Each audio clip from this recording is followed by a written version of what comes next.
Et nous sommes de retour sur Radio Côte d'Ivoire, votre lucarne, c'est pas normal. Ou vous pouvez nous appeler au 27 20 21 44 48 ou au 27 20 24 à 27 87 pour grogner, mais surtout dans la courtoisie avec le bon ton. On se prépare à accueillir le premier auditeur. Il nous appelle d'Issia, il s'appelle Monsieur Degui Lopez, c'est ça. Lopez plutôt. Lopez. Il nous parle ce matin du salaire impayé des travailleurs du Côte d'Ivoire, c'est ça. Bonjour. Bonjour monsieur. Bienvenue sur Radio Côte d'Ivoire. Merci beaucoup, que Dieu vous bénisse. Merci beaucoup. Monsieur Lopez, vous nous dites, expliquez-nous dans les détails, qu'est-ce qui ne va pas? Bon, nous avons travaillé dans la société Côte d'Ivoire à Beauville et depuis 2013, vraiment, nous sommes toujours dans l'attente de nos salaires impayés qui ont débuté depuis décembre 2007. L'État a envoyé des experts et jusqu'à présent, on est toujours dans l'attente. Alors dites-nous, si vous menez des enquêtes, 1, 2, 3, on apprend, tel est décédé, on n'a pas de moyens. Nous, la façon de devenir grand, il faut les suivre. C'est pourquoi je sollicite vraiment Monsieur le Président de la République. Alors on veut bien comprendre, Monsieur Degui Lopez, oui. On veut comprendre, l'entreprise a fait faillite, c'est ça? L'entreprise? Est-ce que l'entreprise a fait faillite? Oui. D'accord. Et vous dites en 2013? 2013, oui, c'est fermé. Ok. Ils ont même attribué ça, bon, il y a eu liquidation, il y a quelqu'un qui a payé. Et ils nous ont fait travailler même encore. Mais ce dernier ne nous payait pas aussi. Et actuellement, j'apprends par le camarade que c'est fermé, c'est arrêté. D'accord. Et est-ce que vous êtes rendu à la justice? Est-ce que vous avez formé un collectif pour vous rendre à la justice pour réclamer vos droits? À la justice? Oui. Non. D'accord, essayez d'entamer les démarches, essayez de voir un avocat, essayez d'entamer les démarches. Si vous voyez que, je vais dire, la procédure est en train de durer, essayez de vous réunir, tous les travailleurs qui n'ont pas encore perçu leur salaire après la liquidation, pour voir un avocat et entamer des procédures judiciaires afin de pouvoir entrer dans vos droits. S'il vous plaît. Oui. Je peux poser une question? Allez-y. Est-ce qu'on peut se plaindre contre l'État à la justice? Vous pouvez pas vous plaignez-vous d'abord contre la société et vous allez, à travers votre avocat, savoir ce qu'il faut faire. Il vous donnera les instructions. C'est compris. D'accord, merci. Donc à vous, Monsieur Degui Lopez, qui nous appelait ce matin pour grogner et dénoncer une situation. Et on poursuit, on part à Moapé, c'est à Adzopé, avec Monsieur Patrice Alatin. Bonjour, il est parti. 27 20 21 44 48 27 20 24 27 87. On vous attend sur les ondes de Radio Côte d'Ivoire pour grogner, surtout dans la courtoisie avec le bon ton. 27 20 21 44 48 27 20 24 27 87. Ils sont nombreux au standard en ce moment. Et oui, ce que j'aimerais dire aux auditeurs, il y a des personnes qui appellent toujours de temps en temps, mais il faut permettre aussi à d'autres de pouvoir s'exprimer. C'est vrai que chacun autour de nous a des préoccupations, envie de grogner contre quelque chose, mais vous êtes souvent les mêmes à appeler. Il faut permettre aussi à d'autres personnes de poser leurs préoccupations afin de se faire entendre. Donc je reprends les contacts. 27 20 21 44 48 27 20 24 27 87 sur Radio Côte d'Ivoire. Et nous sommes à Tafiré ce matin. Il a envie de grogner, Monsieur Touré Sori. Allô, bonjour. Ouais. Bienvenue, Monsieur Touré. Bonjour, monsieur. Bienvenue sur Radio Côte d'Ivoire. Alors, vous grognez ce matin, vous parlez de rentrée scolaire. Qu'est-ce qui ne va pas? Exactement. Ouais, le gouvernement nous fait croire que la rentrée scolaire est gratuite. Elle est gratuite, elle est effectivement. Pas le gouvernement fait croire. Vu qu'aujourd'hui, à présent, à Taféré, on n'a un élève qui a reçu les kits scolaires. Et maintenant, à chaque arrêt, les enfants viennent à notre niveau de payer les kits scolaires à l'école. Bon, on ne sait pas où, qu'est-ce qui n'a pas marché. Alors, Monsieur Touré, vous m'écoutez? Oui, je vous écoute. C'est bien de poser une préoccupation ce matin. Vous nous dites que les élèves n'ont pas encore à Tafiré reçu des kits scolaires. Il faut dénoncer la situation, mais il ne faut pas interpréter. Quand vous nous dites que le gouvernement nous fait croire, le gouvernement ne peut pas mentir, ce sont des décisions. Mais si vous ne recevez pas à Tafiré, vous remontez l'information, certainement quelque chose s'est passé et nos autorités entendent bien et pourront y remédier. Ah d'accord. D'accord, merci pour l'information et n'hésitez pas à nous appeler quand vous sentez qu'il y a quelque chose qui n'est pas normal autour de vous et nous on pourra à travers notre média qui diffuse 24 heures sur 24 sur l'ensemble du territoire pourra être le relais pour que les enfants de Tafiré puissent, si tel est le cas, recevoir leur kit scolaire. Merci donc à vous. 27 20 21 44 48 27 20 24 27 87. Je sais que si vous êtes sous le coup de l'émotion, mais à l'interprétation, il faut faire très très attention. N'accusez pas. Grognez juste, dites ce qui ne va pas. On sera le relais par le biais de la 88.0 de la bande FM à Radio Côte d'Ivoire. On se prépare à accueillir un autre auditeur. On saura la localité dans quelques petites secondes. Oui, il est à Beaunois. On saura de quoi est-ce qu'il va nous parler. C'est bon là, Clémence Cole et Wassa Traoré au standard. Alors, il s'appelle Monsieur Anno Dengui. Allô, bonjour. Oui, bonjour monsieur. Bienvenue, vous êtes en direct sur Radio Côte d'Ivoire et ce matin vous grognez. Oui, bon, j'appelle pour dénoncer un peu et demander combien de doléances envers nos autorités pour l'obtention d'une antenne dans mon village de Niakré. Alors on vous écoute. Dans la sous-préfecture de Dadaou. On vous écoute. Donc je voulais demander à nos autorités, au président du conseil régional du Sud Congo, Dr Jenaka Oulé, de penser un peu au village de Niakré pour l'obtention d'une antenne pour pouvoir communiquer sans problème. Alors comment est-ce que vous communiquez en ce moment? Parlez-nous de l'état des lieux. Comment vous communiquez en ce moment dans ce village? Là-bas, seulement pour communiquer, c'est tout un calvaire. Il faut se regrouper à quelque part, chercher un réseau, un point pour pouvoir capter bien le réseau. Et puis bon, même pour échanger avec les parents au village, c'est tout un tas de problèmes. Donc, c'est pour cela que ce matin, j'appelle, c'est la deuxième fois que j'interviens. Mais bon, comme l'avait dit, la répétition, elle est pédagogique. Elle est pédagogique, oui. Donc, j'ai foi que Radio Côte d'Ivoire pourra nous surmonter les épreuves. D'accord. Surmonter les épreuves au moins. Et rappelez-nous le village, le nom du village. Le village, c'est Beniakré, dans la sous-préfecture d'Adaou. Dadaou, d'accord. Oui. Merci à vous, Monsieur Anno Dengui, de nous avoir appelé et de poser vos préoccupations, de grogner ce matin sur Radio Côte d'Ivoire. Et on poursuit, on part à Gueyo avec Monsieur Tagba Mathieu, c'est un habitué aussi de cette lucarne. Allô, bonjour. Oui, bonjour monsieur. Bienvenue sur Radio Côte d'Ivoire. D'accord. J'interviens ce matin au niveau de Gueyo. C'est l'hôpital général de Gueyo. Alors, qu'est-ce qui ne va pas? Vous grognez. Lorsqu'on va à l'hôpital, d'abord, on doit passer par la caisse. Mais après la consultation, on nous donne des bulletins et on se rend dans les laboratoires. Arrivé au laboratoire, on devait payer à la caisse, mais il se trouve qu'on paie avec les agents. Et on leur a demandé, ils disent qu'il n'y a plus de réactifs et que les réactifs sont payés par eux-mêmes.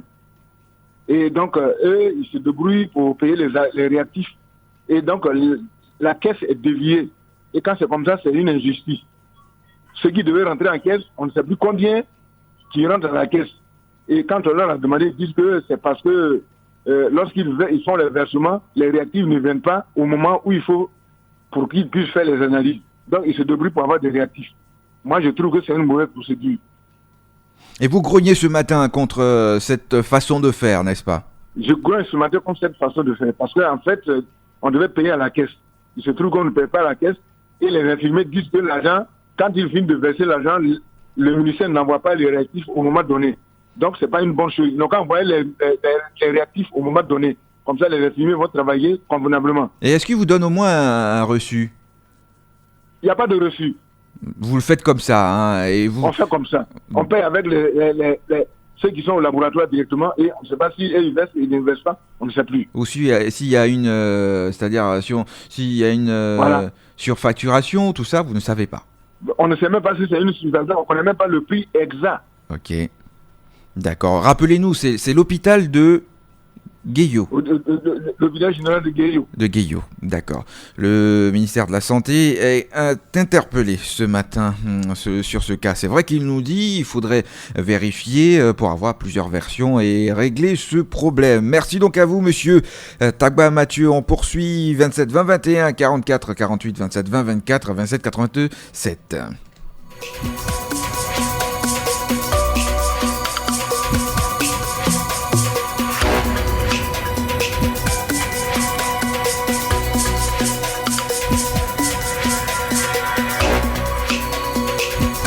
On prend la route de Lakota, une route qu'on va dénoncer ce matin à travers la voix de monsieur Kaza Ezaï. Allô, bonjour. Bonjour, monsieur. Bienvenue, vous êtes à Satroko, à Lakota. Oui, oui. Alors, ce matin, vous grognez. Alors, je grogne contre l'État de Côte d'Ivoire parce que à Satroko, de Djokolide jusqu'à Satroko, il n'y a pas de voie. Tous les ponts sont gâtés. Alors qu'il y a des travaux qui effectuent ici. Les gens sont en train d'électrifier nos villages, mais pour avoir accès et puis venir dans notre village, c'est vraiment c'est impossible. Même pour transporter le cacao, le faire sortir, aller à Lakota, c'est impossible. Donc je demande au gouvernement de Côte d'Ivoire de nous aider et puis faire notre route entre Djokolide jusqu'à Satroko, jusqu'à Kabalidié. Je vous remercie, Kaza Ezaï. Merci, Kaza Ezaï, monsieur. C'est votre demande de doléance ce matin. C'est vrai qu'il grogne, mais il demande aussi à voir la route. On part à Sakassou avec monsieur Brou Fernand. Allô, bonjour. Oui, bonjour. Vous grognez ce matin contre l'école. Qu'est-ce qui ne va pas? Qu'est-ce qui n'est pas normal? Oui, monsieur, je grogne ce matin contre l'IEP de Sokoura. Expliquez-nous. Voilà, depuis l'année passée, nous n'avons pas eu des enseignants dans notre école.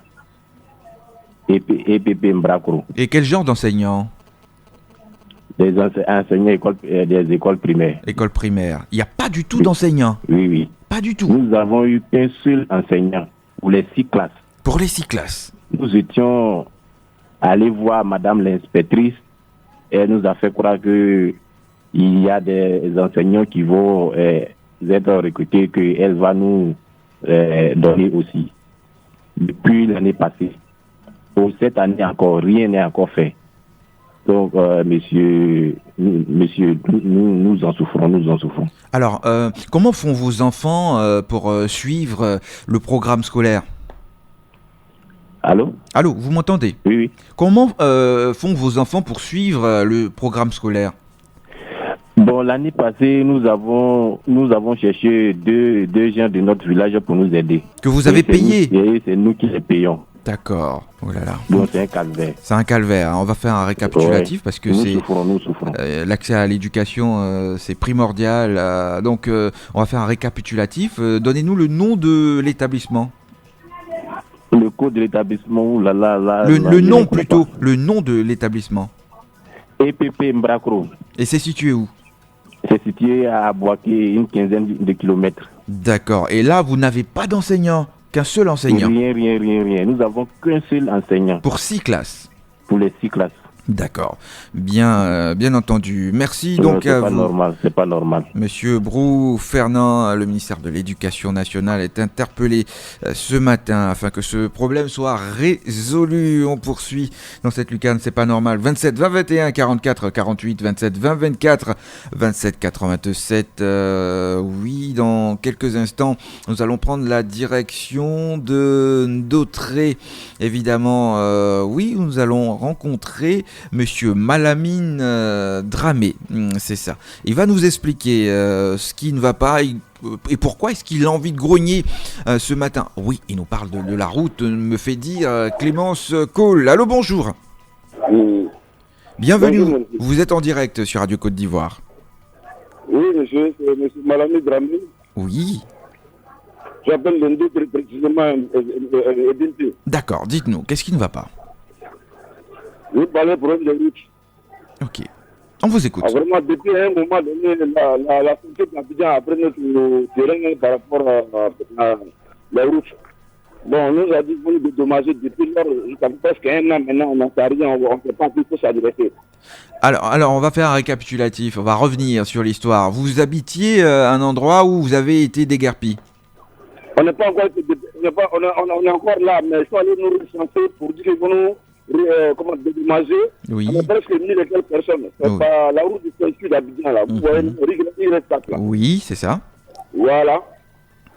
Donc depuis là, ça fait presque un an, on attend, on ne sait pas à qui tout s'adresser. Nous, on ne peut pas le travailler, on a location, petit coin, on a trouvé pour aller construire pour déménager, mais on n'arrive pas à nous déménager pour qu'on puisse faire face à autre chose. Alors dites-moi, est-ce que vous habitez toujours là ou vous êtes déjà parti Oui, on est toujours là. Les dossiers sont déjà montés, on ne sait pas. Parce qu'il y a un an, la sous-préfet d'Anyama au courant, le maire d'Anyama au courant. On a plusieurs fois tenu des réunions, ils sont allés.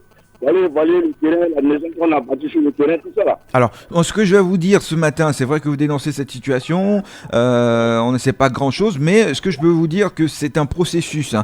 Quand on parle de route, de construction, c'est tout un processus qui rentre en ligne de compte et les décaissements ne se font pas dans l'immédiat.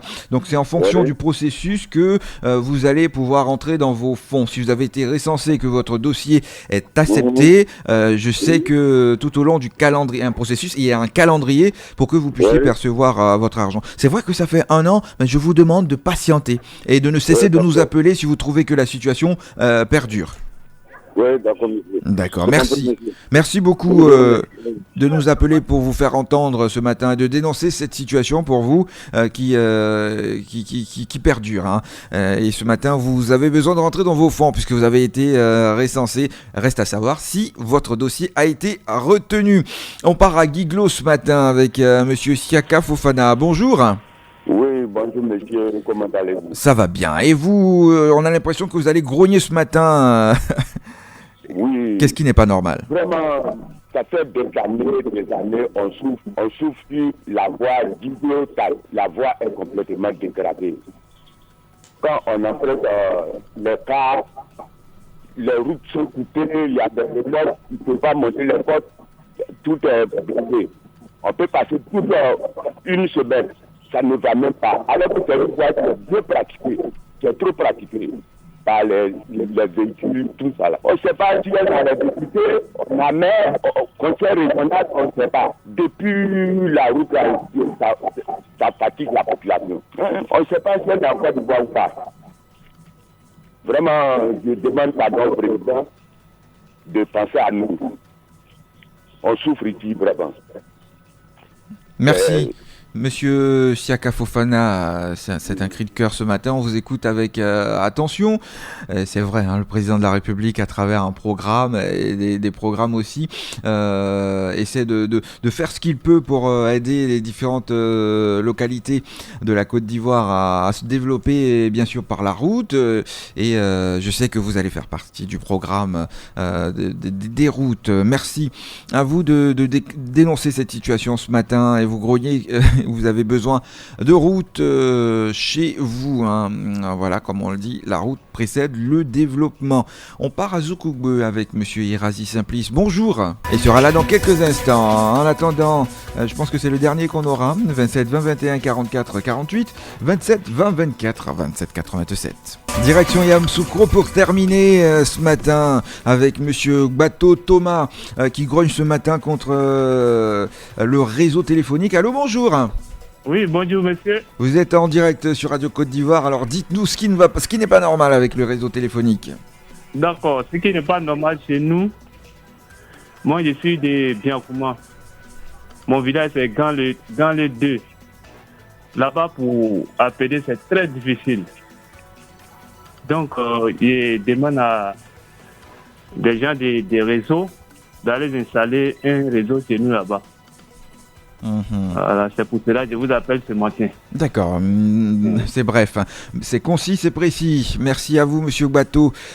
Thomas, oui, ce matin, qui nous parlait de réseau téléphonique. Ils ont bien besoin de pouvoir avoir accès à la communication. Merci. J'espère que votre demande sera entendue. 27 20 21 44 48. On me fait dire qu'on a encore du temps pour prendre ne serait-ce qu'un auditeur. Et où le 27 20 24 à 27 87 sur Radio Côte d'Ivoire, votre lucarne, c'est pas normal. Vous pouvez nous appeler pour grogner et dire ce qui ne va pas dans la courtoisie et avec le bon ton. Et nous sommes à Zopé précisément avec monsieur Adjoumani.